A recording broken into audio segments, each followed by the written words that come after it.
Hello and welcome. I am the Imperishable, and on today's episode, following on from the Black Country GT's list, we are having a look at the first round matchups. We're going to go dive into each game quickly, see how we think it's going to go, and then the overall winner. Today, I am joined by Owen. So, hello, Owen. Hello again, ready to talk about some more Empire and how they deserve to win the next event.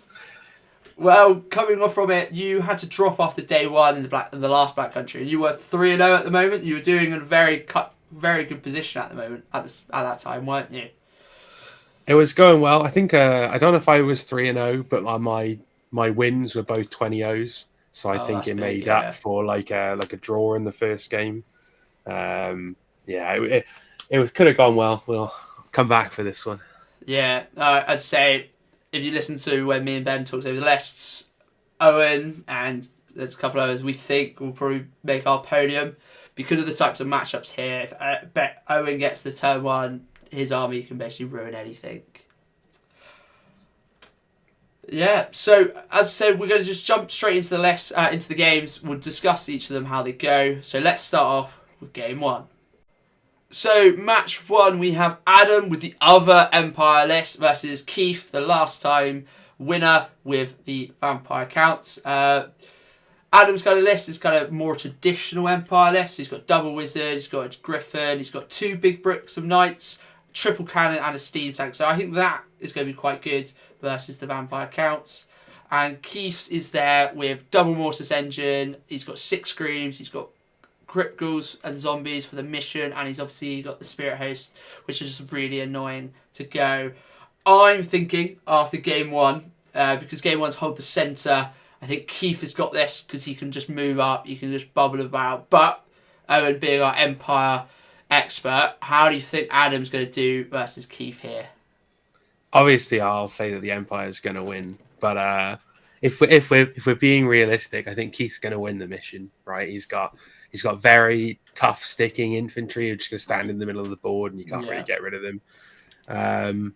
There's a chance that there's enough like of an Empire combi charge that can maybe grind through one of these units with a whole bunch of combat res and grinding them out. 4 cannons isn't anything that Keith will be able to sniff at. He'll have to think about blocking his general, because if I was playing this game, I'd shoot 4 cannons a turn at his general until I hope I crumbled him. Yeah, And I think that's the true. real play for Adam here.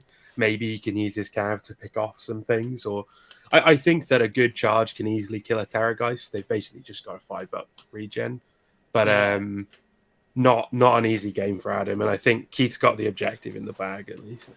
Yeah, so as I say, I'm picking there because Keith here, he's got 2 mortis engine. One has the ward save, that's his general, so that is a 4-5-5. But the other mortis engine is only a 4-up, 5-up, so potentially could, if he's got a shot, take down and Master Necromancer quite quick. So I think I agree with you. Keith's going with the mission. I think Keith's a very good player that he might be able to play around it, but if he's pressing up the middle with his mortis engines, there is a chance that the dice go his way, you get 4 wounding hits with great cannons, and he fails all his save, you'll start seeing the army just crumble. So I think it's quite a tough game one for Keith, just because the opportunity to lose the general and you have to play the centre. So yeah, he wants to be in a bubble just because of how vampires and the double Mortis engine works. He wants to use his like bubbled set of auras and spells he's going to use. But maybe this is the kind of game to see if that's even worth it, and you just throw some zombies in the middle of the board, and I think it'll depend on terrain as well. If Keith's got like a nice hill or something in the way for the cannons, then that would be crucial. Yeah. So I think we're both going with a Keith win here, but it could swing depending on if that general survives or not. Yeah, I'm sure Keith is likely to win, but I really hope Adam's cannons roll well, just because nobody likes things with triple saves. You'll see a common theme here. I'm going to talk shit about every list with triple save lord in it. All right, Mr. Outrider, calm down. So game one, I can't have a triple save in my list. Okay, we'll just get good then. Choose a better army. Choose Cathay. Yeah. So there we go. That's game one. Whereas game two, we've got Sam with his sister star versus Steve, our very own Orcs and Goblins player from back home. So, as I say, Sam's is the big unit of 39 sisters. He's got 5 characters who I believe will probably all sit in the unit to give that unit all the different buffs. It can TMP, Arc and Urgency it can Oaken Shield it probably, or worst case give it Earthen Ramparts. He's got to give it Reserve Move, Ethereal. He's got some Dragon Princes, what are called to see. This is a very much a skew list, and I wonder how it's going to go. Steve, obviously, he's got more of a normal list. He's got the Black Orc boss. He's got a level 4. He's got some Black Orcs. He's got Spider Riders with his banner. Some just a thing of Night Goblins. He's got Boar Boys. He's got Giant, and at the bottom there, he does have a Magma Sword. This one's a weird one because I think Steve's going to win the mission because he'll be able to potentially press and actually hold it. Because I don't think Sam wants all his stuff out in the open, sitting within 6 of the centre to be charged by everything. But Sam could potentially kill a unit a turn with his sister unit. I don't really know how I feel about this game.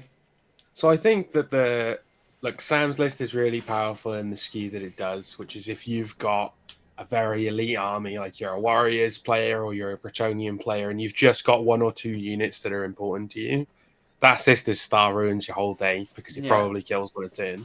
But Steve, playing a more like traditional Orcs and Goblins list, what are the sisters going to do about the snotling mobs? Right? They vanguard up, they run towards you. You have to shoot them or they charge you next turn. And then you potentially die to if you want to spread out to get better use of them, you might die to the skirmish rule. If you clump up, then it's like, I think that there is like target saturation here. If the Illyrian Reavers probably don't matter too much, the Dragon Princes he'll have to do something about. But my worry for Sam is that he's going to have this big block of sisters in the middle of the board, and there'll be 4 things that can charge it next turn, and they can only kill one of them. They're not bad in combat, but I don't, I do wonder if a bunch of Boar Boys charge into them, what happens? I don't know. That's the thing. I think if they get connected, like even by like the choppiest chopper Black Orc here, it causes them to lose the combat because of even in a challenge. Like if that, and it's not a triple save dragon, which I wish he did go for, but it's that, like, I think I'm with you, but like if Sam gets turn 1 and he can shoot the Black Orcs, there's a good chance he could clear them off turn 1, just get rid of them. I know they've got a high armor save, but it is going to be... He's got the Razor Banner as well, so like I think that he will remove a unit a turn. I just wonder if he'll remove enough before Steve gets like effectively just a multi-charge where he can't kill them all in stand and shoot. Because that'll be what kills it, I think. I'm interested to see how Sam deploys as well, because sisters ignore cover, so you can put them very tightly together for a skirmish formation. But 40 is still long, even if you're doing that. It's a big brick. It's far more than 5 inches. If Steve connects on one end and you lose half that unit to the skirmish rule, that's really painful. Yeah, I think even if you win the combat, if that happens, you've lost half of your prize possession. Yeah, so I think he's looking to do with the Silver Rod is probably just to try and TMP them about. So I think here Steve's got to go wide to stop the TMP, to force him into the location he's at. Yeah. So what you're saying, I can't call it. I think Steve could win the mission here, and I think if Sam doesn't kill a unit every turn, I think it could be quite swingy. It's a lot of points to get rid of in that brick. There's over like 1,500, 1,600 points in that one unit. I think that's what'll be interesting about it. I think Steve will very likely get the mission.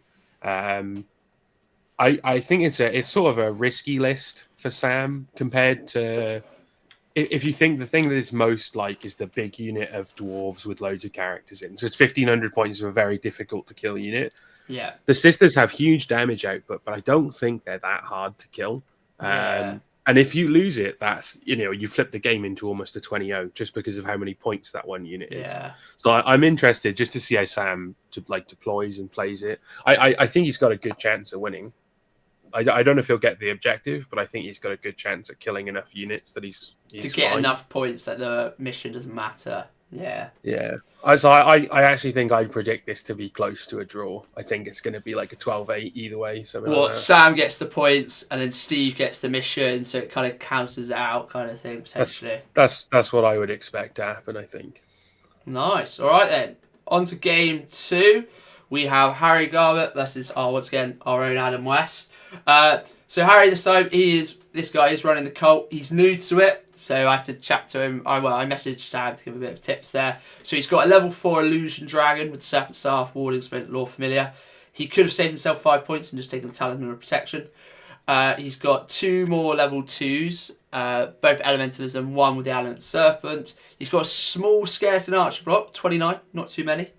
He's got 5 Skeleton Horse Archers, he's got 2 Swarms, he's got 8 Great Bows Shabdi, double Necrosphinx, Sphinx, double 2's got the Casket. So very cult-like, he's got a bit of everything. He's got a Counterpunch Dragon, but Adam's got, the traditional looking kind of Brett's. He's got double Peg Knights. He's got a big unit of Men at Arms, kind of thing to try and stop and get the combat res, but it doesn't have. Only has 5 combat res because it doesn't have the War Banner. It doesn't have the BSB, so dragons can be it.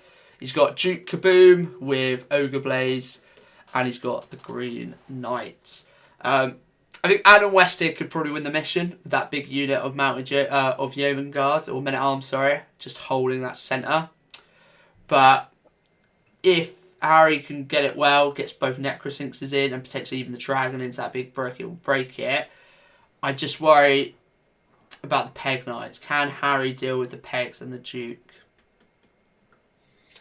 I think this is going to be an interesting game. The Green Knight is a pretty big problem for Mort in general. This, 2 level 2s with Elementalism, maybe you get Wind Blast. Yeah. Illusion, does Illusion have a magic missile? He's got Mind Razor, but I think the main thing is he'll have Spectral Doppelganger and he's got the Serpent Star. So if he gets into combat, he can kill it. But that's the only thing in combat that can kill the Green Knight. If the Green Knight charges a Necrosphinx, he kills it and it can't hurt him.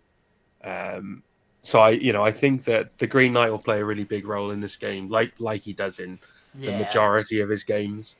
Ogre Blade Duke is going to do a lot of damage, like he always does. I think that can one-shot Necrosphinxes. So Adam might even want to play this on its own and just run it about.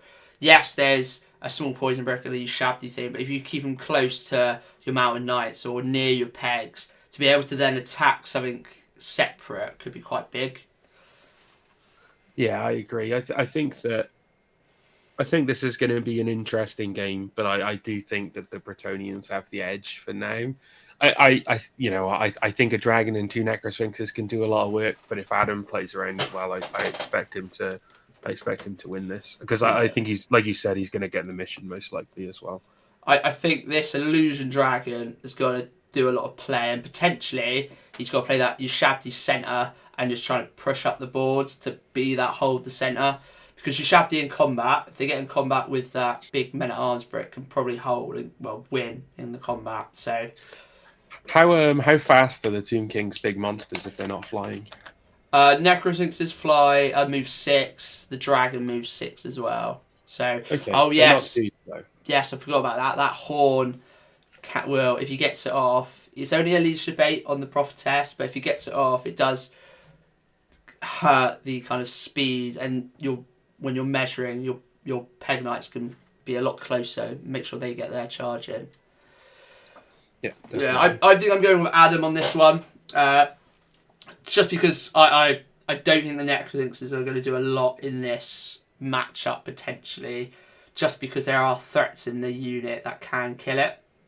I think he needs to play the Necrosphinxes probably close to the centre and just try and hold and win the mission and kind of turtle a bit like a VC player. Yeah, I think that'll be the way to play it. I don't think it's by any means something that Harry can't win. I think it's well within his chances to get it. I just think that the Bretts have a slight edge. Yeah. Yeah, so unfortunately, Harry, even though you're playing the Cult, I think Adam's got a slight edge here. And I think it's solely down to, I don't think a Dragon in the Cult is worth it. I think that extra 200 points is better for some more Ushabti kind of thing. Split it up to a 6 and a 6, and I think that could be quite strong. But yeah, so on to game 4. Oh, look at it, it's me. So I am playing my not cult list, which is making me very sad right now. It is playing a triple save dragon with the re-rolling, so that's going to have to do a lot of work for me. It's got a big unit of skeleton warriors. It's combat res 7. It's got poison. It's there to hold the centre. It's got necklace inxes, so the idea is trying to fly around. And it's got Prince Possoff. Woo! And I've got the scroll to make someone a frog. And I think this is going to have to come in clutch, because Adam is playing a very different Warriors of Chaos list. I'm going to try to move this thing. Sit there. So he's got a Demon Prince, level 4 Demonology, Ogre Blaze, Armor Meteoric Iron, and Spell Familiar. So this guy is a Strength 8, -2 D3 damage, with a 5-up, 4-up, 5-up. I'm not going to kill this guy unless I make him a frog, I think. I don't think there's any way I can kill him unless he's a frog. He's got a Sorcerer Lord on a Manticore. He's got some Knights, Forsaken, Dragon Ogres, Dragon Ogre Shadow. The rest of it, I'm not too scared of. I think Necrosinxes can go in and potentially deal with Knights, Forsaken, Dragon Ogres. I'm happy with that. Same with my Dragon.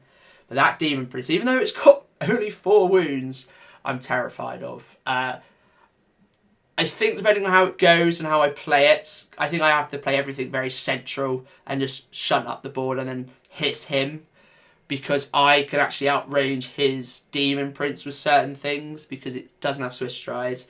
I think I'm going to have to play like that, but I think there's a chance I win the mission, but if that Demon Prince gets into certain things, it's going to ruin my day. I think I know it's sad to say, but I'm saying Adam Bennon's going to win this game. How do you feel, Owen? Well, he brought a Manticore Sorcerer Lord, which means I want him to win anyway, because it's like one of the coolest models they've ever made. And I think about 3 people have used it so far in Old World, because the Manticore is not very good. No, but yeah. I think it's a very cool model. He's built it the way that you want to build it. He's given it a regen and everything. He's going to fight people with his Sorcerer Lord. It's very cool. He didn't take Infernal Puppet, which, I think is... It's my one big saving grace here, so I should be able to get my Urban Ramparts off, hopefully, to get my 5-up ward. He hasn't taken, like, any meta choices for Warriors of Chaos, and yeah, I think it's not a bad list. I think it looks pretty good. It looks quite scary for yours. I think there's a bunch of points you can pick up from his list fairly easily. But also that Demon Prince doesn't have an answer, and he's just going to keep killing everything he comes into contact with. So I think the game is going to be mostly about you playing damage control and giving the Demon Prince targets and just letting them have them, right? You need to choose like 5 or 6 units that you're just going to sacrifice to the Demon Prince over the course of the game, and be okay with that and try and kill the rest of the list. I'd say I think if the Demon Prince goes into the brick alone, I win, because I combat res 7. The max you can get is 6, so I win by 1. If I've got a ward save, I don't need my regens. I just try and save the wards to try and beat it that way. But I think Adam's smart enough not to send the Demon Princes after my big things. It will insta kill Necrosinxes. If it doesn't kill the Tomb King, it would be very close. But then I'm not going to hit it back, so I might even crumble to death. So, yeah, it's going to be a tough one for me. I think if I can kill around it, I can maybe try and... I'm going to try and push for a 10-10 here. That's what I'm going to fight for. But I think Adam's got the advantage. That Demon Prince, I just don't have an answer to, unfortunately. Triple save, unmodified, basically. 4-up ward is going to be painful. There are points you can get from his list, and it's just picking up those while not giving away too many yourself. But good luck. It should be a fun first game, at least. I think it'd be great. Adam's lovely. I've chatted to him in the last tournament because we mentioned that his list last time, because it's the different Warriors of Chaos. He's bringing a Demon Prince, which I love the idea of. But yeah, so unfortunately, I think Adam might win this one. Match 5, we've got Ian with Vampire Counts. He's gone for kind of like what I'd see more Warhammer. So he's got double Necromancer, double Banshee. He's got another double 2 like baby Necromancers. He's got a White Lord with the Drakenhof Baron, Helm of Commandment. He's got a big unit of Graveguard. He's got Hex Race. He's got Terrorgeist. So it's a lot of stuff. Graveguard are amazing this edition, especially with that 5-up regen. Something we were going to ask Ben, do you know what the Screaming Banner does? Do you know what the Screaming Banner does? I play vampires, so I should know. Because me and Ben were trying to understand, what does this bring to it? It's fear tests in combat. You roll 3d6 and you take the worst options. Okay, so it's not too bad. It's quite good because obviously it's a big unit strength. It's going to be like 30 unit strength for the opponent. So making them -1 to hit. The Helm of Commandment ups your weapon skill. So in combat, if you fail that thing, you're probably hitting on 6s, kind of thing. So the way that you play this, and this is my favorite way of playing vampires, is you make the Graveguard like a real Death Star. So you have the Helm of Commandment that gives them plus D3 weapon skill. Drakenhof Banner means they get 5-up regen, sure. You give them some spells to buff them more, but the important ones are the vampire spells. So one of them will give them Van Hell's Dance Macabre. Yeah. That'll give them plus D3 movement and weapon skill, most likely. Which means I've had Graveguard units like weapon skill 9, movement 9 because of Mortonet's engines running up the board crazy fast. It's awesome. Yeah. It doesn't have Mortis engines for the extra speed. Yeah. They can still be fast because of Van Helsing giving them reserve move. But that's going to be a really scary unit, especially for the objectives like this, right? That Holding unit that stands in the centre. center of the board. What are you going to do about it? Yeah, that's going to hold the thing. Hex Raves, they're great. They're magic. 4 resurrections as well. 4 resurrections. He's actually got 5 because he's got. Is it the Scepter of Noir that gives you an extra one? Scepter of Noir. Yeah. Okay, so he's got 5. 3 level 4s and 2 level 2s is a crazy number. So if you don't get that Graveguard down to 2, they're on full health next in. Yeah, that would be sad. I quite like that. That's like proper. That's why I want to play with like my Tomb Guard when they become good. The idea of just I'm going to bring an unkillable. They're going to keep coming back. And he's up versus once again another one from the Wales lot. Alex. So he's got a boosted up dragon with Enchanting Aura, Brazen Collar, Ogre Blades. He's got a Sorcerer Lord with Ruby Ring Puppet. He's got a big unit of Forsaken. They might quite like the Graveguard. A lot of attacks. They're of Khorne. They get the rerolls. Marauder Horseman of Zeech, so the Sorcerer Prophet can sit in there. 5 Dragon Ogres. They'll be quite good. And a gigantic spawn of Nurgle. Pretty basic, kind of what you see with Warriors of Chaos. A Dragon, a level 4. Drogers, Forsaken, they're fantastic. And 17 of them is brilliant for this mission. I think how Alex is going to win this is if he gets everything into the Graveguard unit at once. He charges with it all, and he's got overkill of shit. The only thing I see as a big problem for him is actually the Hex Wraiths. Doesn't have other than his big Dragon Lord, but does the Dragon Lord want to chase the Hex Wraiths around? I don't know. But his Forsaken, if they're in combat, they've got ensorcel weapons. Drogers have ensorcel weapons. Of course, you're a Warriors of Chaos player. You get magical attacks. I think then he has a real good shot at killing the Graveguard unit with a multi-charge. Then for sure. If he gets everything in, I think he'll kill it. I think that's that. But a big thing is obviously this has got 3 screams. He's got double Necromancer. So still at that point, stuff like the Chaos Lord might not want to get too close because 3 screams out of -5 leadership, you could still insta-kill you. Yeah, it hurts a lot. I think the biggest part of this list for Alex is actually the Infernal Puppet. Playing against 5 or 4 wizards, whatever it is going to make a big difference, especially against level 2s. The Infernal Puppet really, really shuts down level 2 wizards. Yeah, the likelihood of them getting their spell off is very low. So I think this should be an interesting game. I don't know who I'd call it for, to be honest. It looks like it'll be a close one. I like Alex's list. Alex is a great player. He knows how to play Chaos as well. But this Graveguard unit, Alex needs everything into it, or he's just got to ignore it and try and kill everything else. Because it's going to be hard for him to get these Necromancers, because he's got one that is a Fly 9 Ethereal just running about. The others, yes, they might be in the unit or buy the unit, but they're quite hard to just nab. So I think his biggest thing is going to have to be the Sorcerer Lord with the battle magic with markers each, blue fires, to sniping the characters and trying to bring those down if you can get to a position where he sees them. Yeah. But I don't think there's any point in him firing at that Graveguard unit with any magic because it would just get rezzed next turn. No, definitely. So That should be interesting. I think this would be a great game. There's so far there's some very good matchups. So I can't call this one. I think we'll see after turn 2 or 3 how it's going, but both have got a chance, so it'll be interesting. So on to game 6, we've got Jack Ward with his gyro spot. So Ben did it. There was 19 gyrocopter things. I think Ben's just bad at math here because he is good at math. There's 19 bodies of gyrocopters. There's 10 scout gyrocopters, 6 normal gyrocopters, 3 bombers, 2 cannons, and 20 rangers.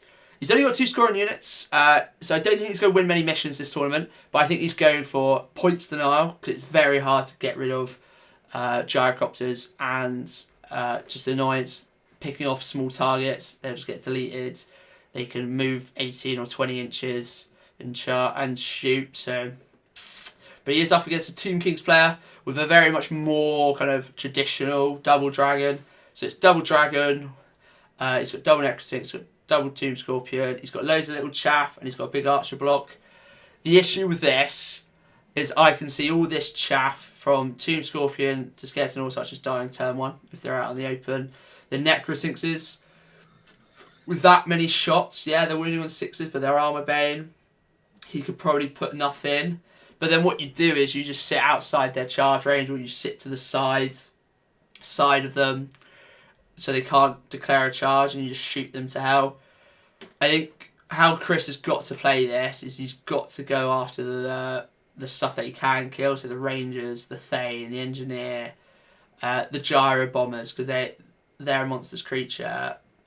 Unfortunately, he could potentially poison banner, shoot some of them off a gyrocopter return, probably 50.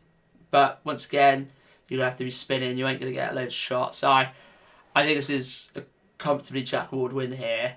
Not the mission, but I think Jack Ward is going to probably 12-8 afterwards.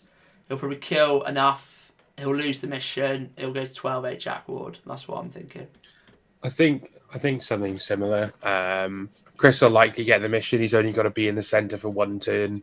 After turn 3 to know he's got it. If you kill 1 ranger from each of Jack's units, he can't score anymore. Yeah. It's going to all be about positioning, right? I think there's a reasonable chance that a Necrosphinx could die if all of the gyrocopters move 20 inches, shoot, and he rolls a bunch of 6s. There's a chance that a Necrosphinx dies, but it's much easier for Jack to kill the small chaff units early. Yeah. And if you have 4 Swift Stride flyers, if you position it right, you'll be able to charge them from where they're shooting you, likely, or at least you'll stop them fully committing. So I don't think there's nothing Chris can do here. Having 4 flying threats isn't a bad answer to a bunch of gyrocopters, but it's not going to be easy. It's so hard to catch them in combat because they swift stride, flee, they can fire and flee, and they go enough distance, they can get out, which is the issue. But maybe the way you've got to do it is you can try, hopefully Jack maybe misplays, and so you can declare 1, they fire and flee, and then declare the other and they flee, so at least you're getting 2 things to flee, and he might fail a leadership test. But I think if Chris can get the gyro bombers, the cannons, and the rangers, and then win the mission, I mean that's what Chris should be looking for here. Yeah, I think it's likely a win for Jack, but I wouldn't expect a 20-0 because I think Chris will likely get the objective. Yeah. I also do wonder if it's got enough output to kill the 2 dragons. At least one of them is triple save, and the other one, so the Armor of Ages Tomb King. It's really hard for Jack to kill because he's winning on 6s re-rolling. I know he's got cannons as well, but they're dwarf cannons, which aren't as good or as great cannons, but And the High I think Priest it's okay. on with the elementalism, he's got a wind blast you can shoot, so that can potentially kill a gyrocopter or two, because he'll have to physically be in range to shoot the High Priest for him to do it back. So potentially could be okay.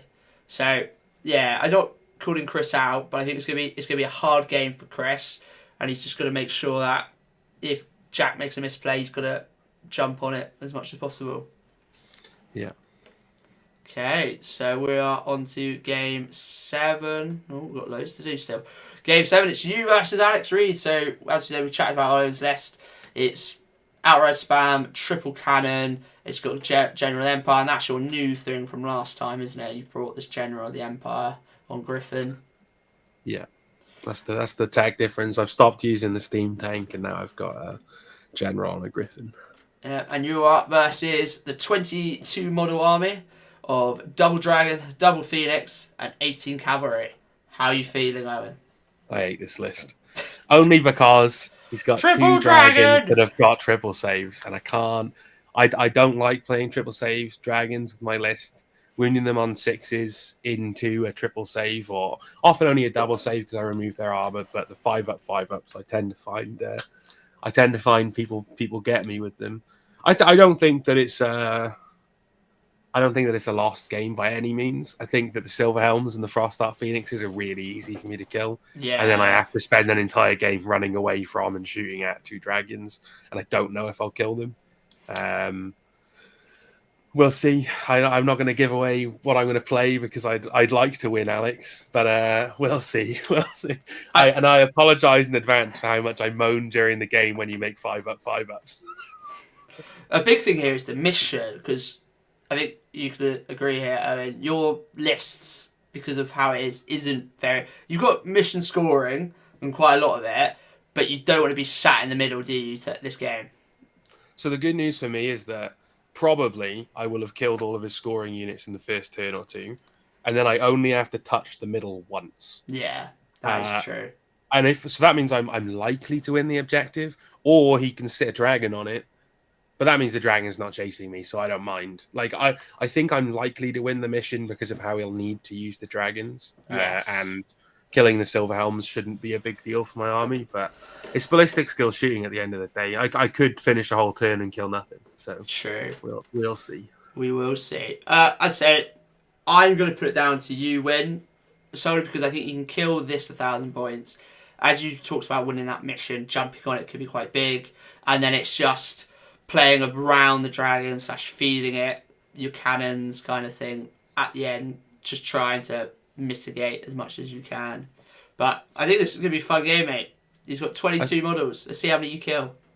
Yeah, it's gonna be lots of fun. The thing that'll be interesting for me is being able to position my outriders like a normal skirmish unit because they can shoot large targets over each other. Yeah. Instead of, if anyone's seen me play at an event, I have like this line of 30 outriders across my deployment, and it looks hideous. So maybe this is the one game where I'll get to play like a normal game of Warhammer. Nice. Well, we'll see. We're on to match 8. So we have Jake Bucknell. He is playing just a traditional Beastman here. It's basically the exact same list as he played last time, but I think he's dropped a chariot or 2. He's brought in a herdstone, which I think is going to be very strong this tournament, giving you extra points, stopping your opponents getting points and buffing you up. And something I love is this Dragon Ogre Shaggoth with full plate Chaos Armor. So it's a 2-up, 5-up. And he's got slug skin, so it's -1 hit in combat. That is a tasty Shaggoth, to say the least. And he's up versus a Royal Clan man. So he's got an anvil. It's not the rune of what's it called, T10. So can be hurt, but it's rune preservation. He's got a king with all the stuff. He's got a runesmith.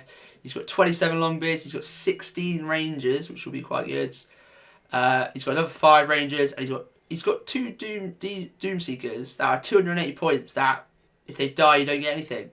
And it's got the Master Rune of Smiting. So with his impact hits, he's got D6 damage impact hits.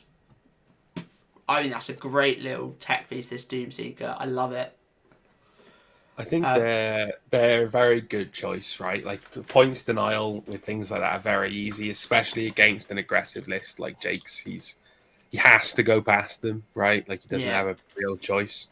Um, the Hearthstone's interesting. So it costs you 100 points from your list, but it gains you 200 points if you control it at the end of the game. But it also gives your opponent 200 points if they control it, which Yes. I appreciate is fairly easy to stop a lot of the time.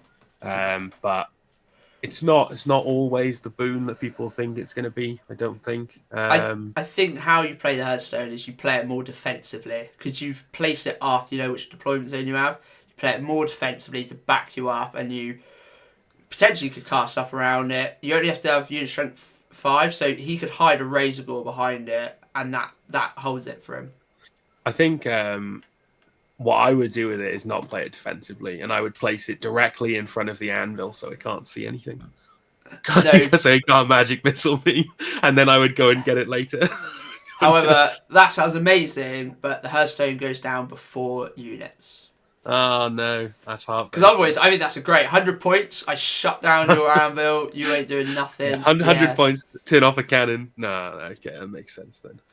Um, I think mission wise, I think how John T will probably play this. Oh, sorry, John.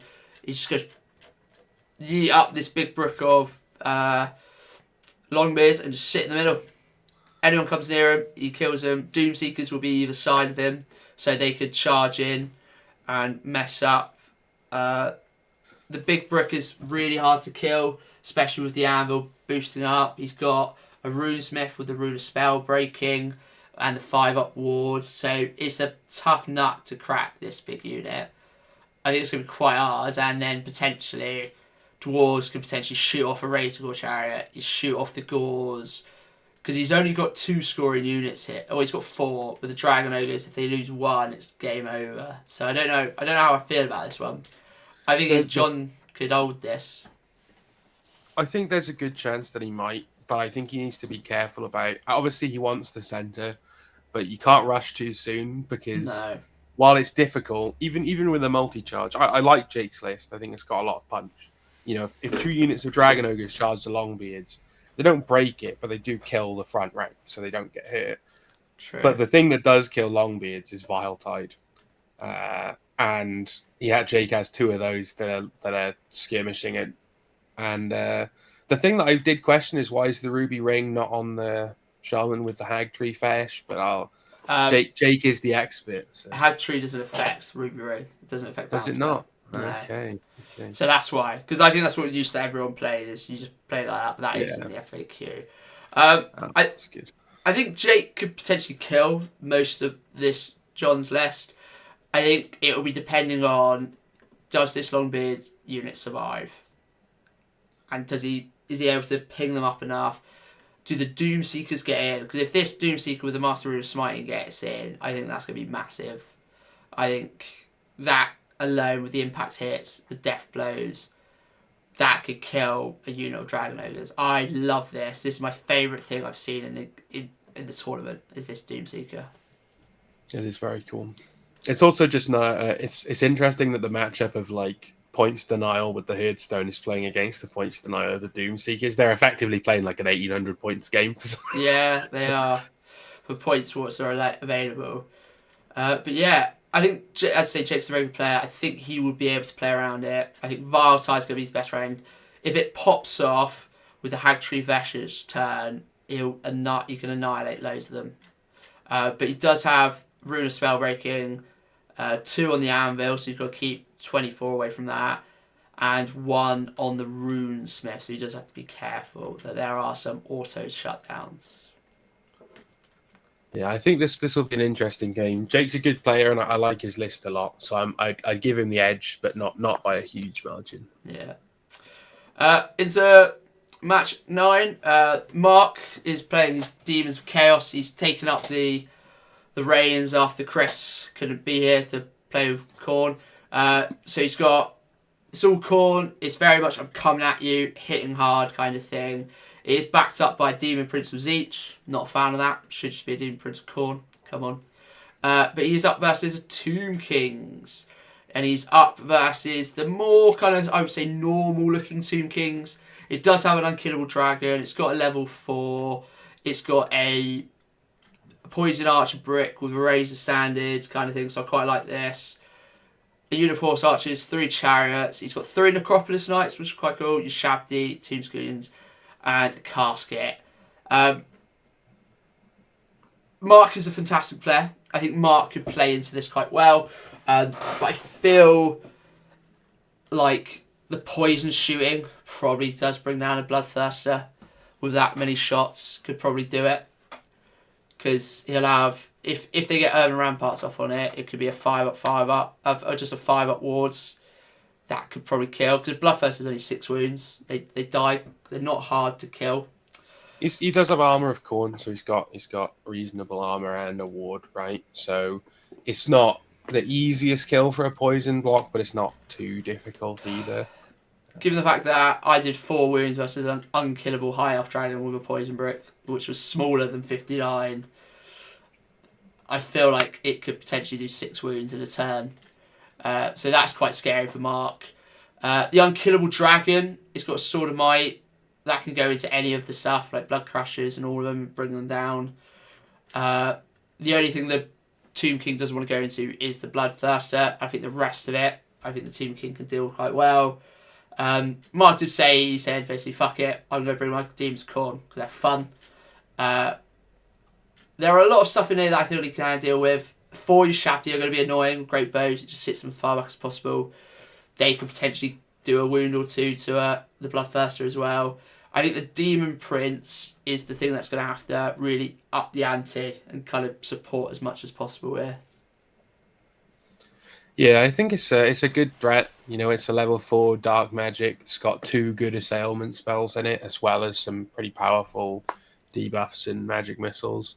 Also, the list is incredibly fast. Yeah. It's got a Bloodthirster and a Demon Prince are really fast. The core is Furies and Fleshhounds. And the only other units are all on Blood Crushers, which are also fast with Swift Stride. Like, this list is... maybe it's not too strong because of them being fast, demons, basically. But I think this is a good list. Like, it's on top of you immediately. Yeah. I'd say Mark's a very good player, so I think he can play with the downsides of demons.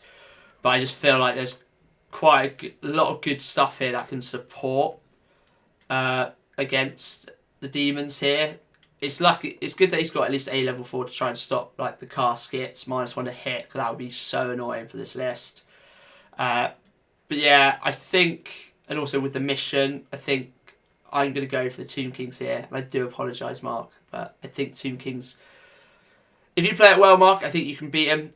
I just think that Tomb King on Dragon can just mop through basically everything in the army except the Bloodthirster, but then you just shoot that with a Poison Brick. Does the Tomb Kings player does have a casket, do they? Because yeah, Light of Death is also really not very nice to demons. Their leadership is not particularly good. There we go. Turn 1, get it off versus some Blood Crushers. You should annihilate the Blood Crushers. Turn 1. Yeah, it's quite painful, but Mark's, like you said, Mark's a good player. I don't think it's not going to be an easy game for the Tomb Kings player. They're going to have to try. And I hope we see the demons do well, just because I would like demons to do well at some point. Yeah. But no, sorry, Mark. But yeah, I'd say Mark's a good player. He should be able to deal with all those issues. On to match 10, we've got Ben with his Bretts. He's got a Duke Kaboom. He's got Sir Cecil, big up. He's got Men-at-Arms Brick. He's got some pegs. He's got a Field Trebuchet, an absolute G.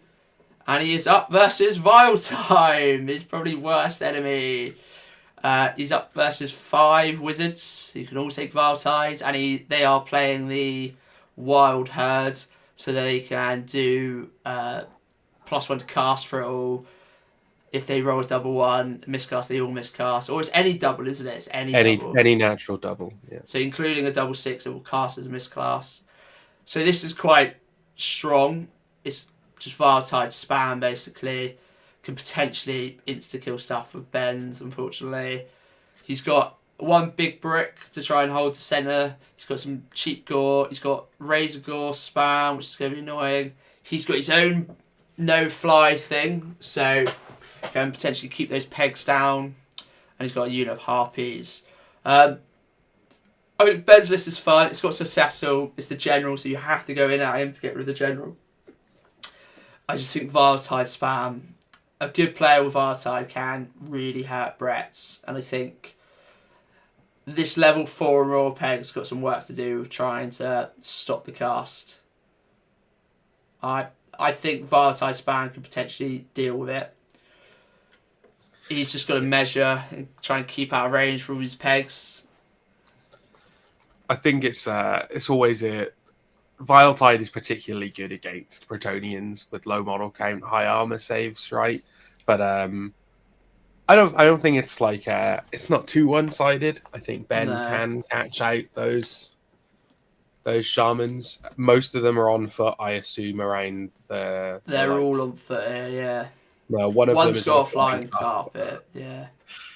I think this flying one carpet. scouts. This one's Skinner Man allows it to scout, which is going to be big because he's going to get turn 1, so you can get a free kind of Bray Shaman. He's not necessarily going to get turn 1 because Cecil is an exile, right? So Ben doesn't have to kneel. Isn't Cecil an exile? It's not that. Ben just gets to choose to kneel, but if he doesn't kneel, he doesn't get his ward save, and then just really dies to Viletide. It would be no Brett shouldn't kneel. Basically, every Brett should kneel. If they kneel, does Cecil not get it? No, Cecil gets it. No, he gets it because he still has blessing with the lady. Okay. Yeah, it's just if you're in the army of exiles, you can't kneel. Okay, so that's good. I was a bit worried that he was going to lose his ward save on everyone. I think the Field Trebuchet is such a cool model, but it's not going to do anything. His block is decent. I think that it's is it Combat Res 7 because it's got Sergeant Arms in it as well as a Grail Monk. It's Combat Res 7, and he can challenge 3 times before it drops the Combat Res 7. Yeah, that's very anti-dragon. It's very anti-challenge. It's there to deal with those. I think this is a bad matchup for Ben in the first game. To be honest, this is not a great draw for him. I'm trying to think about how he can deal with it. I don't think the pigs are a big issue for him. 5 chaffing pigs, he's not going to care. But Viletide spam's not going to be great. The one benefit he might have is if he can position himself well. If the shamans flee, they don't have great leadership to come back. True. So he needs to get them to run away from him. But what are the foot ones going to be around? What unit does he have? So they could be in some Gauls. The Primal Warhead. Or he's going to be potentially in the Primal Warhead or around it at least. Yeah. But yeah. I think Ben's game here, he's just going to go out and pray he survives and then gets in and kills. It's the only way you can really do it, I think. It's a real trial by fire for Cecil's first outing, but good luck, Ben. I think this might be in Michael's favour, though. Yeah, the 5 VAR times. Well, you never know. First turn, he might roll that double 1, cause everyone to miscast and blow himself up and just win the game like that. You never know. Big. You never know. And we are on to match 11. We are John versus Nick. So John is playing Nomadic War. It's double Black Orc War Boss, which I love, on Wyvern. He's got loads of chariots. He's got 3 scoring units. He's still got a big unit of Boar Boys. No Vanguard, because he's obviously keeping the weird knob in there.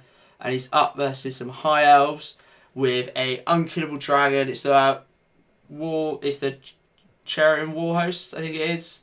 So he's got an Archmage Noble, an unkillable dragon. He's got a big unit of White Lions of Chase. He's got some Woodsmen. He's got an ambushing unit, which I really like. It's really good for mission play. He still has 12 sisters, and he's got some chaff.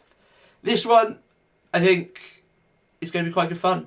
It's got to go fast versus some tough hitters.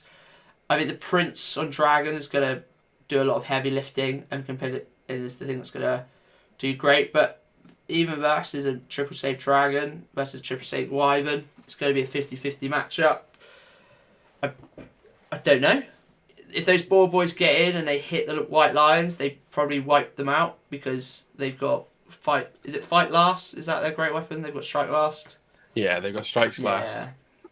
They lost. They used to have Strikes First and Strike Last, which was very good, but not anymore. Yeah. Someone at GW had like Vietnam flashback to 8th edition and didn't want to play against White Lions ever again. No. I think that the list is interesting. The Creation Warhost is good. I think it's interesting that he took a big block of White Lions instead of leaning more into the Woodsman. I don't think they're Yeah. bad. It's just they're quite expensive for what they do. Seeing War Lions is cool. I've not seen anyone use them at all yet. The Unkillable Dragon is obviously very good, but is he as good as two triple save war bosses? I'm not sure. They are Yeah. very good in combat. Obviously, the dragons aren't as good. But the model on top is really good, and if they work as a pair Yeah. and then they go both into like the White Lions or into anything else, they should clear them. And like the Boar Boys charging into something is going to be really strong. But yeah, I think there's going to be a lot of lifting by this Unkillable Dragon. It's got to go in, it's got to clear things off. John's got enough of just like shit to just place everywhere to be annoying. This will be an interesting game. I think the biggest thing in this is actually all the goblins. Movement 9 on the chariots and the wolf riders means that it's really hard to avoid a lot of it. It's going to be in combat on probably their second turn, if not their first turn. It's not a lot of time to deal with them, I don't think. So I think that'll be the more limiting factor for the high elves here. Is just that what can they do before they end up in combat with? Because that's the thing. They've got the speed. This war. They're all mounted. They're all going fast. I mean, that prince has got to pick his battle and hit something, and maybe try and cascade on into another combat and try and keep going that way potentially. But yeah, there's a lot of stuff that they've got to deal with. It's interesting. It's nice to see a different list as well. I like the Stration Hunter, Archmage, and BSB. I think that's cool. I'm guessing they're going in the White Lions. Yeah, I would think so. But yeah, I think I'm going John here. I think the overload of hard hitting fast units will be able to deal with it. Yes, they won't be able to deal with the Unkillable Dragon, but I can see that nearly killing the rest of the army. Yeah, I'm not sure here. I think I'd probably lean towards John as well, but I'm interested in what Nick can do. I think that specific high elf dragon can get you out of a lot of sticky situations, so I don't think it's written off by any means. Yeah. Okay, match 12. God, there's still so many matches to go. I have to try and go a bit faster. So David Watkins, it's a Brett off here, so he's got kind of your more traditional double pegs. Duke Kaboom-ish. He's got a giant blade on his Duke. He's got Green Knight. He's up against Reese and his Exiles with double bombard. He's got his own kind of big brick of imp here. He's got vanguarding pegs. He's got his own Baron on a Hippogriff and a Green Knight himself. He said he's only bringing the Baron on Hippogriff because he's got the model and he absolutely loves it. This one's going to be tough. I think I prefer David's list in the sense of as a normal Brett's player, but in this matchup, those bombards are going to potentially ruin him. Him not getting the ability to kneel, so he doesn't have a ward save, bar his Duke because it's a Grail unit. It always gets the blessing no matter what. So the Duke does have a 5-up ward. But yeah, not having a ward on this army and giving that Reese here can get a ward, I think is going to push towards Reese's side, unfortunately, for David here. Like I'll always side with the team with great cannons, so I think that it gives you an edge into a mirror matchup. I do think David's list is much faster, so there's a reasonable chance that it can run through a lot of what Reese has. But yeah. I like the bombard tech for the matchup. I think it's very good. You can often, I mean, you're probably going to kill at least one Pegasus, but shot often two. Also, the main thing is that unless the Duke stays near the regular knights, he can't ignore the cannons because there's only 4 in the Peg Knights. He can't stay with them without getting cannoned. True, but the Duke does have the anointed armor, so I believe that's the no multi-wound, so is actually fine versus the cannons. You say it's fine, but Reese is, well, he's not guaranteed to go first actually because he's not going to kneel. But I think that just over a couple of turns, doing 4 wounds to him is going to be really important. He's Yeah. not going to want to take fights on 1 wound. No. So I think that'll be the interesting thing. Yeah. I'd We say shall see. I think it'll be a good game. I think Reese has got it because of he can get his vow. He's got bombards that he can deal. Like if he goes Lance with his amount of knights, the bombards just go straight through, kill 4 in the first shot, basically. So yeah. And we are into game 13. Another Brett's Adam Harper, basically playing the same list of things as he played last time. He's got Duke Kaboom, he's got Mount Knights of the Realm. He's brought the Green Knight this time. I wonder what Ooh. could have possibly prompted him to bring the Green Knight this time. So, if anyone didn't know, Owen only played 3 games in the last Black Country. He played Adam last. He 20-0'd Adam, made Adam cry, and then didn't turn up for day 2. So, Adam's brought the Green Knight to try and get a bit of revenge. He's got a lot of pegs though. He's got a 5 and a 4, and he's up versus Tanker, whose list we didn't look at because it wasn't there. He's meant to be the spare player, so maybe someone else has joined. He's got a tough dragon. He's got a level 4 sorcerer lord. He's got double knights. He's got marauder horsemen. He's got chosen knights. Big up. I'm a big fan of them. And he's got dragon ogres. He isn't doing it. No, he's not playing what I thought. I thought he was for a second. I thought he was playing Hells of Darkness, but he's not. It's a go fast tanker kind of list. I played him the last one. He played ogres, and he's just there to push models. So tanker here is just to go hit hard, go hard, and go home. I think the dragon is going to be a big issue. Infernal Pup is going to be a big issue. He does have the horn, obviously, to shut down the dragon, and I do think pegs outbeats Chaos Knights and potentially even Chosen Knights. Or maybe not. Maybe not Chosen Knights, because Chosen Knights will probably fight before with their initiative being high with a counter charge. Yeah, this is just going to be a full on hit into each other and see who survives kind of list, I feel. The Green Knight doesn't do great into this army because everything's gone in source of weapons, so they can hurt him. He's got Corn Knights, so he's just going in there to hit hard and fast. He's got Dragon Ogres, they're great versus kind of Brett's. This is going to be a very tight, close game. No one's got really any a tough scoring unit, so I think this could be a bloodbath and potentially just someone nicks the mission at the end. Yeah, I think something similar. I think the Green Knight does have some targets. If he charges the Knights or the Chosen Knights, he's going to go first, and he is good at doing high AP attacks against them. I think he's okay. He's not going to do as well as he does in some matchups, but he'll do all right. I think that the Chosen Chaos Knights are better than the majority of Bretonnian units. So they're, other than that Green Knight, I think they're kind of okay with whatever they fight. And the Dragon is going to feel the same way. And that's sort of like a big edge, but speed is on the Bretonnian side just because of being skirmish and being able to fly over things and sort of pick your fights. Your battles, isn't it? A big thing will be which Duke does he have? Does he have a Killing Blow Duke? He's got a Virtue of Heroism Duke, so 5 attacks. So monsters say Killing Blow. Will Adam roll 6 on the Dragon? We'll see. If he does, it's a substantially easier game, and I think it's just worth trying immediately. Why not? Have some fun in it.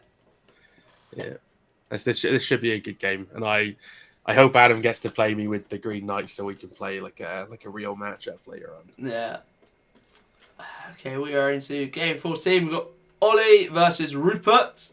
So Ollie's gone for the Viletide host kind of thing, but he's only brought 3 Viletide potentials. He's got 3 Wargors. I quite like these Wargors because they are full plate. They are a 3 up 5 up or a 4 up 5 up. No, 3 up 5 up, which I think is just quite good.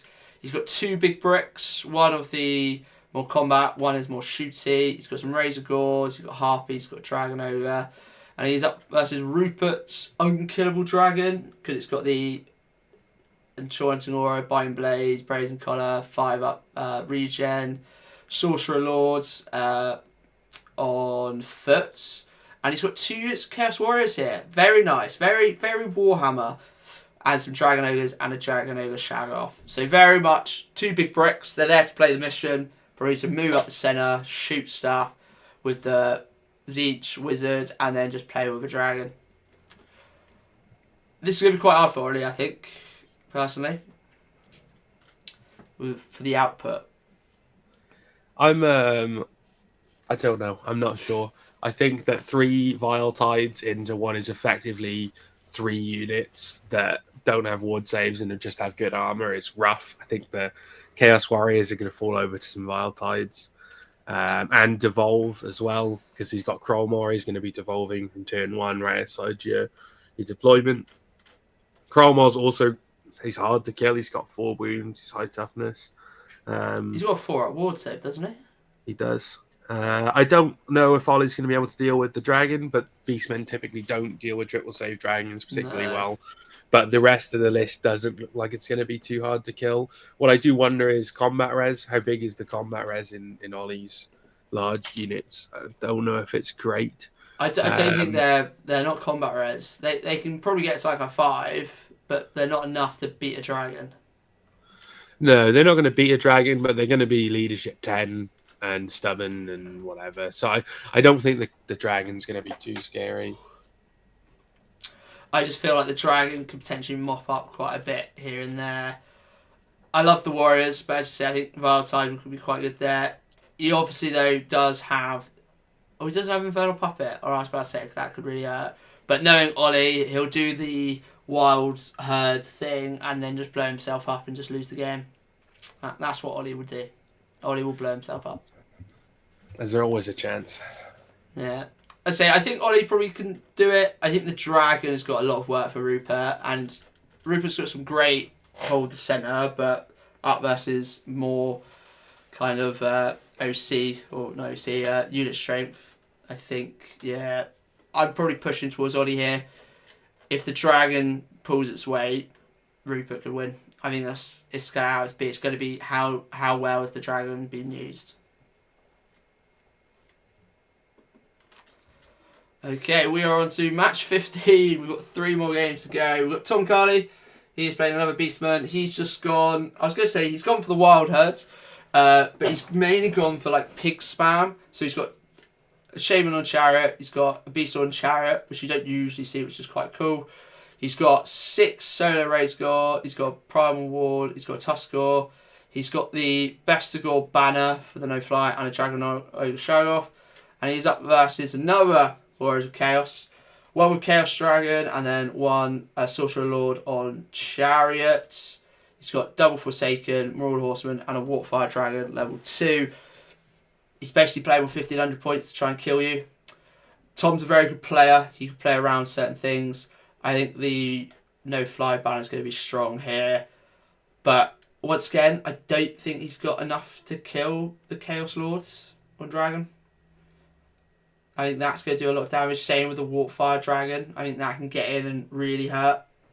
Because the no ward save, his Beast Lord probably just go down to it quite easily. Well, he's got the Ogre Blade. He can probably snipe through that, actually. I'll take that back. I think Tom's probably got this. He knows it's best. Tom has only got 1 scoring unit. It's a big one, but saying that, Adrian has only got 3 and they're very weak. So I'm going to go with Tom here.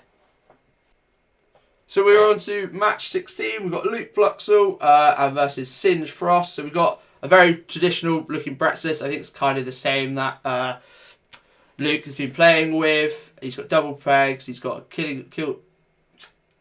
Duke of Boom. He's got Green Knight. It's versus Team Kings here, who is playing Colt. And it's got many wizards here. He's got a really cool Tomb Prince in a Scarce and Archer block.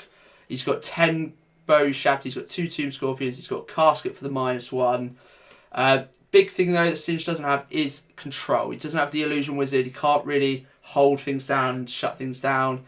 Once again, Green Knight does quite well versus here. Yes, the Necromancy, Unquiet Spirits, Elementalism with Wind Blast could potentially deal with it. But I think it's going to be quite tough for Singe. He does have very much anti-pegs with the Great Bows. This one is probably going to be Clash of Kings, basically. This is going to be a very big game. It's going to be very close to the very end, I think. because I can just see Sin's just casting up, going up slowly, shooting off with he can. He eventually gets charged, but potentially Shabty holds. He's got a casket with an Necromancy Wizard. I think this is going to be quite interesting to see how it goes. The Poison Brick is really strong. He's got backed up by Elementalism. This is going to be a dice swing. I'm going to say it's a 15-5 to either person, just depending on how the dice go. I got a feeling that it might be close to a draw. I think that both players will probably know how risky going into each other is. And I probably give the Tomb Kings player the edge on actually scoring the centre. Luke's a very good player, so I expect he'll pick up the points that he can, but he'll understand the threat that he faces if he pushes out anywhere, right? So I expect this to be quite a close game. Yeah. I mean, it'd be good. It's a tough game one for either of them, for trying to go on to win it. And then into our final game, because Kieran doesn't have a list, so I don't know who Mark's playing. He might be having a bye. We have James, who is playing the Exiles, the Crusade, the absolute Chads. He's got Duke, Baron, Paladin, Prophetess. He's got some Knight Errants. He's put it all into French, because they're going on a Crusade. And he's versus another Brett's player who's got Grail Knights. This is a Brett off. There's no ward saves anywhere except on the Dukes and maybe the Baron. It looks like it's just the Dukes. I'm gonna go for the normal Bretts to win because of Impetuous. Because the normal Bretts gets to choose his battles. And Grail Knights is really cool. And they get their ward save because they do have the Grail Vow. So that's something big to know. They do. Grail Knights are very good. I like them a lot. I think that the only reason you don't see them is because pegs exist. Yeah. But otherwise, I think they'll be good in this game. But Squires, really cool little chaff units. Very good scouting ones, yeah. I think this is going to be a fun game for both of them. It'll be nice to a Bretonnian off that's more traditional rather than just loads of pegs. Like this is a very interesting setup. This is Warhammer. This is Warhammer. He also the non-Crusader has got a Hippogriff, which is cool to see as always. He's got a Lance Virtual Knight Templar. Ben talks about this. This is probably just there to charge into something, take the challenge, get the max combat res versus the champion, and kind of do it that way, which I thought was quite cool. They both have a level 4. They are, this is where it goes here. The non-Crusader has a horn. The Crusader doesn't have the horn. I can't see it anywhere. So he's going to be able to shut down the flying, whereas he will be able to keep his flying. I think that the flying is useful tech in this, but it's not the be-all and end-all. It stops you from getting behind your opponent, but most of the peg skirmish flying units are still movement 8. It's not the end of the world against the Bretonnian is the horn. Yeah. But I'd say I think this is going to be a really nice game. I'm edging towards Dan on the win, but I'm hoping James wins just because, it's Crusades. He's only showing up to show Ben how Crusade is supposed to be played. That's what I heard. I was going to say James is going to win it and show Ben how to play with Crusades and do it properly. So there were all the matchups, and so we've done the lists. We've looked at each matchup. Overall, there's no major swings game one. There's no easy opponent for each list kind of thing. I think this is going to be a really good round 1, and that should hopefully make round 2 and the rest work out quite nicely. I don't think I'm going to win my game 1. I think Adam's got it. I'm going to believe Owen's going to go for the win versus the High Owls and just hope he gets turn 1 and can kill everything else before the Dragons get to him. But overall, I'm really looking excited. Anything from you, Owen, before we finish out here?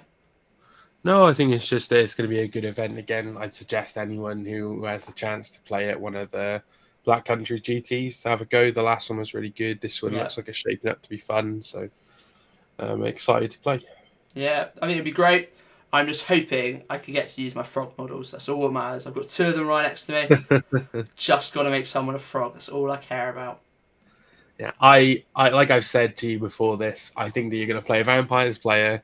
You're going to successfully frog the Master Necromancer on a Mortis engine, and the Frog is going to Wailing Dirge and kill you. And that will be the fantastic finish to the tournament. Game 5 for the win, Game for the 5. tournament win. Keith's Frog Keith. screams you. Yeah, that's my call. I think a Frog is going to scream and then kill a unit, and it's going to win the event. That's going to be a sad day. Imagine that. Is there only one vampire? 2 vampires? There's players? 2 vamps, Keith and Ian. Interesting. It's going to be a sad day. Good luck for the frogging. I will I'll see you then.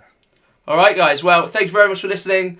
And there will be a review of this come the following week once it's all done. But thank you very much. Ta-ra!